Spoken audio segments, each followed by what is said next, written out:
Freezer ખુલતા જ આજે પનીર દેખાઈ ગયું. તો આ પનીર મેં ઘરે જ બનાવેલું અને લગભગ 15 દિવસ જેવું થઈ ગયેલું હતું. તો મને થયું કે આજે ચાલો પનીરની જ કંઈક રેસીપી બનાવીએ. તો આજે હું જે ફ્રોઝન પનીર છે એનો ઉપયોગ કરી અને સાથે ડુંગળીનો પણ ઉપયોગ કરું છું અને બેઝિક મસાલા છે. તો એના સાથે આપણે આજે પરાઠા સ્ટફ અને એની સાથેનું આપણે ડીપ તૈયાર કરવાના છીએ. તો ચાલો રેસીપી જોઈ લઈએ. તો આપણે અહીંયા ઘઉંનો લોટ લઈ લીધેલો છે. તેમાં 2 ચમચી જેટલું તેલનું મોણ એડ કરી આપણે સરસ રીતે મિક્સ કરી અને પછી આપણે પાણીથી સરસ રીતે લોટ બાંધી લેવાનો છે. તો પાણી મેં અહીંયા છે એ મારા ફ્રોઝન પનીરને ઉકળતા પાણીમાં મેં રાખ્યું હતું સોફ્ટ બનાવવા માટે. તો એ પાણી છે તેનાથી જ મેં આજે લોટ બાંધ્યો છે. તો જેને લીધે આપણો લોટ પણ સરસ સોફ્ટ બનશે અને પાણીનો પણ સરસ આપણે ઉપયોગ કરી લીધો છે અહીંયા આ રીતે. ને ત્યાર પછી સરસ રીતે આપણે લોટને મસળી લીધો છે અને પછી 2 ચમચી જેટલું તેલ અંદર એડ કરી અને આપણે એને સરસ ચીકણો બનાવી અને આપણે લગભગ 15થી 20 મિનિટ જેવું રેસ્ટ આપી દઈએ.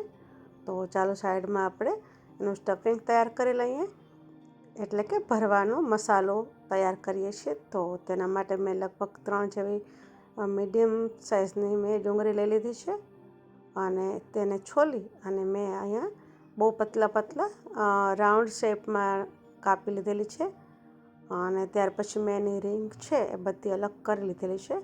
તો ડુંગળીનું જે વોલ્યુમ છે એક મોટો વાટકો જેટલી ડુંગળી હોય તો લગભગ પા વાટકા જેટલું જ મેં પાણી અંદર એડ કરેલું છે. અને ત્યાર પછી પાણી ઉકળી ગયું તો તમે જોઈ શકો છો કે ડુંગળી જે રીતે કૂક થવા માંડી છે. તો ડુંગળી છે એના ઉપર પાણી આવી ગયું છે ને ડુંગળી ટ્રાન્સપરન્ટ બની ગઈ છે, પારદર્શક દેખાઈ રહી છે. તો હવે આપણે ડુંગળીને બધી જ એક સ્ટ્રેનરમાં કાઢી લેશું અને એને નીતરવા માટે મૂકી દેશું. તો હવે ડુંગળી નીતરી રહી છે ત્યાં સુધી આપણે હવે તેને મસાલો આપણે તૈયાર કરવાની શરૂઆત કરીએ. તો એક મારી વિડીયો ક્લિપ તમને જણાવ્યા પ્રમાણે મિસ થઈ ગઈ છે. તો આપણે એક લોયામાં 2 ચમચી જેટલું તેલ એડ કરી તેમાં હિંગ, હળદર અને ત્યાર પછી આપણે આ જે આપણી બાફેલી ડુંગળી છે એ આપણે એડ કરી દઈશું. સારી રીતે હલાવ્યા પછી આપણે તેની અંદર આપણે ફુદીનાના પાન છે એ પણ એડ કર્યા છે. તમે લીલા કે સૂકા કોઈ પણ યુઝ કરી શકો છો. અને ત્યાર પછી માપનું આપણે મીઠું એડ કરી અને જે આ સોફ્ટ થયેલું ફ્રોઝન પનીર છે એને મેં હાથેથી જ ક્રશ કરી અને આમાં એડ કરી દીધું છે. સરસ રીતે આપણે મિક્સ કરી લેવાનું છે. તો આપણો આ મસાલો તૈયાર છે. ઉપરથી આપણે ધાણા જીરું પણ એડ કરી દઈશું. મારી પાસે અત્યારે કોથમરી નથી પણ કોથમીર આમાં બહુ સરસ લાગે છે તો તમે એ એડ કરી શકો છો. ત્યાર પછી આપણે જે ડીપ બનાવવાના છે તો એનો આપણે ડ્રાય મસાલો તૈયાર કરીએ છીએ. તો તેના માટે મેં શેકેલી જીરું 1 ચમચી, 5 ચમચી જેટલા મરી અને નાનકડો ટુકડો મેં સિંધા લૂણનો લઈ લીધેલો છે અને એને આપણે કચરું જ આપણે ખાંડી લેવાનું છે. તો મસાલો તૈયાર છે. હવે આપણે ડીપ તૈયાર કરીએ. તો એના માટે લગભગ 3થી 4 ચમચી મેં જાડું પાણી નિતારેલું દહીં લીધેલું છે. તેમાં 3થી 4 ચમચી જેટલું પનીર અને આપણો તૈયાર કરેલો મસાલો છે એડ કરી દઈશું. અને ત્યાર પછી મેં જે અજમાના પાન એટલે કે અજમાની સુગંધ આવે એવા પાન છે એ ઓરિગેનોના પ્લાન્ટમાંથી મેં લઈ લીધેલા છે, જે મારે ઘરે જ ઉગે છે. તો એ પણ મેં થોડાક એડ કર્યા છે. એનો સ્વાદ પણ આમાં બહુ સરસ લાગે છે. તો આપણું આ જે ડીપ છે એ સરસ તૈયાર થઈ ગયેલું છે. તો હવે આપણે એને પછીથી સર્વ કરવા માટે સાઈડમાં રાખી દઈએ. હવે આપણો લગભગ 15-20 મિનિટથી ઉપર થઈ ગયેલો છે ટાઈમ. તો હવે આપણે લોટ છે એ પણ સરસ રીતે કૂણવાઈ ગયો છે. તો આપણે હવે એમાંથી પરાઠા બનાવવાના સ્ટાર્ટ કરીએ છીએ. સાઈડમાં લોઢી છે એ ગેસ ઉપર મેં ગરમ કરવા માટે મૂકી દીધી છે ધીમા તાપ ઉપર. સાઈડમાં છે એ મેં આ રીતે મોટો લુવો લઈ અને પરાઠા માટેનું વણી લીધેલું છે અને આ રીતે આપણે ચાકુથી પતલી સ્ટ્રીપ કટ કરવાની છે, પણ છેક સુધી કરવાની નથી, વચ્ચે જ કરવાની છે. આ રીતે દેખાય છે એ પ્રમાણે.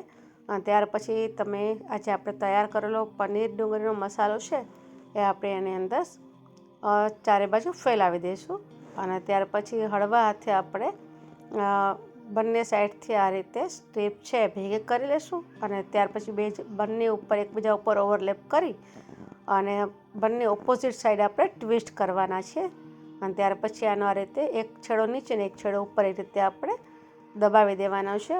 આની અંદર કોરો લોટ છે એટલે કે અટામણ છે એનો થોડોક વધારે ઉપયોગ કરવો પડે છે કારણ કે આપણો જે મસાલો છે એ સ્ટીમ થયેલો કૂક થયેલો છે એટલે સરસ રીતે ચોંટી જશે, પણ મોઇસ્ચરનું પ્રમાણ થોડુંક વધારે હશે તો તેના માટે વણવામાં તકલીફ ન પડે એટલે આપણે કોરો લોટ થોડોક વધારે લઈ અને હળવા હાથે આપણે પરોઠું છે એને આપણે વણી લેવાનું છે. તમે જોઈ શકો છો કે પરોઠું સહેલાઈથી આપણે વણી શકીએ છીએ. આપણે અહીંયા કૂક ડુંગળીનો ઉપયોગ કર્યો છે કારણ કે કાચી ડુંગળી છે એ સ્વભાવે પિત્ત વધારનાર છે અને પચવામાં ભારે છે, પરંતુ બાફેલી ડુંગળી છે એ પચવામાં પણ હલકી છે અને સ્વભાવે મૃદુ છે. તો ચાલો આપણે લોઢી ઉપર અત્યારે પરાઠું શેકવાનું સ્ટાર્ટ કરી દીધું છે. એક સાઈડ શેકાય પછી આપણે એની ઉપર ઘી છે એ આપણે સ્પ્રેડ કરી દઈશું. એ જ રીતે બીજી સાઈડ પણ આપણે ઉથલાવી લેવાની છે શેક્યા પછી અને તેના ઉપર પણ આપણે ઘી છે એ સ્પ્રેડ કરી દેવાનું છે. તો આ રીતે આપણે પરોઠું બંને સાઈડ ઉથલાવી અને બંને સાઈડ ઘી પણ આપણે સ્પ્રેડ કરી અને સરસ રીતે શેકી લેવાનું છે. તો ચાલો આપણું પરોઠું તૈયાર છે. તો ચાલો પ્લેટમાં આપણે લઈ લઈએ, સાથે આપણે ડીપ પણ સર્વ કરીએ છીએ. તો ચાલો આ ઓનિયન પનીર પરાઠા અને ડીપ તમે એન્જોય કરો અને મને કહેજો કે તમને આ કેવું લાગ્યું કોમ્બિનેશન. બાય.